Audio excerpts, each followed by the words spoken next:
Hello అందరికీ, ఈరోజు మన కిచెన్లో వచ్చేసి బీరకాయ పచ్చడి. దీని గురించి అయితే ఫస్ట్ మనము స్టవ్ పైన కడాయి పెట్టుకొని ఒక 50 గ్రామ్ నువ్వులు అయితే గోల్డెన్ బ్రౌన్ కలర్ వచ్చే వరకు రోస్ట్ చేసుకోవాలి. అలాగే అందులో ఒక స్పూన్ జీలకర్ర కూడా వేసి ఫ్రై చేసుకోవాలండి. ఒక 4-5 మినిట్స్ హై ఫ్లేమ్ మీద ఫ్రై చేసుకోవాలి, ఇలా చిటపటలాడే వరకు. తర్వాత మనము ఒక జార్ తీసుకొని అందులో నువ్వులు అనేది తీసేసేయాలి, గ్రైండ్ చేసుకోవడానికి అందులో వేయాలి. అలాగే అదే కడాయిలో మనము కొంచెం ఒక ఎంత అంటే ఒక 2-3 టేబుల్ స్పూన్ ఆయిల్ వేసి, ఆయిల్ వేడెక్కిన తర్వాత అందులో మనము ఒక 10-15 పచ్చిమిర్చి, ఒక పుదీనా కట్ట వేసి ఫ్రై చేసుకోవాలి. హై ఫ్లేమ్ మీద ఒక 5 మినిట్స్ అలా ఫ్రై చేసుకొని అవి కూడా మిక్సీ జార్లో మనమైతే ఇందాక జార్లో నువ్వులు గ్రైండ్ చేసుకున్నాం కదా, అందులోనే మనము ఫ్రై చేసి పెట్టుకున్న పచ్చిమిర్చి, పుదీనాకు యాడ్ చేసుకోవాలి.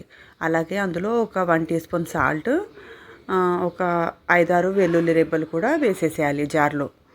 ఇవి చల్లారే వరకు మనం అదే కడాయిలో ఇంకా ఆయిల్ వేసుకోకుండా ఒక 1/2 కేజీ బీరకాయ కట్ చేసి వాష్ చేసి పెట్టుకున్న బీరకాయ యాడ్ చేసుకోవాలి. అలాగే అందులో మనము ఒక 1/2 టీ స్పూను పసుపు యాడ్ చేసుకోవాలి. ఎందుకంటే కొంచెము పచ్చడి కలర్ బాగా కలర్ఫుల్గా రావాలంటే కొద్దిగా పసుపు కూడా యాడ్ చేసుకోవాలి. ఇప్పుడే వేసుకుంటే పచ్చివాసన రాదు. ఇంకా మనము చూడండి, పచ్చిమిర్చి చల్లారింది కదా, గ్రైండ్ చేసి పక్కన పెట్టుకోవాలి. ఇంకా బీరకాయ అయితే మూత పెట్టి పెట్టేయాలండి. ఒక 5 మినిట్స్ మూత పెట్టి పెట్టేస్తే వాటర్ వచ్చింది చూడండి. ఇప్పుడు ఇందులో మనము ఒక చిన్న సైజ్ టమాటాలు 4-5 కట్ చేసి అవి కూడా యాడ్ చేసుకోవాలి. ఎంత కలర్ఫుల్గా ఉంది కదండి, పచ్చడి కూడా అంతే టేస్టీగా ఉంటుంది. చూడండి, బీరకాయ టమాటా చూస్తుంటే ఫుల్ కలర్ఫుల్గా అనిపిస్తుంది. మూత పెట్టేసి ఒక 5 మినిట్స్ అయితే మగ్గనివ్వాలి. చూడండి, 5 మినిట్స్ అయింది కదా, ఇంకా టమాటాలన్నీ మెత్తబడిపోయాయి, బీరకాయ కూడా బాగా ఉడికింది. ఇప్పుడు ఇంకా ఒక 2-3 మినిట్స్ ఇలాగే మూత తీసేసి మనం ఇంకా దగ్గరికి మొత్తం మెత్తబడే వరకు ఉడకనివ్వాలి. చూడండి, ఉడికిపోయింది. ఇప్పుడు ఇది మనము ఒక 5 మినిట్స్ అయితే ఫ్యాన్ కింద చల్లారడానికి పెట్టేసేయాలి. ఇప్పుడు అదే పచ్చిమిర్చి, పుదీనా గ్రైండ్ చేసుకున్నాం కదా, అదే జార్లో మనము బీరకాయ టమాటా కూడా యాడ్ చేసుకొని మెత్తగా కాకుండా ఒక 80% అలా గ్రైండ్ అయ్యే వరకు గ్రైండ్ చేసుకోవాలి. మెత్తగా కాకుండా బరకగా.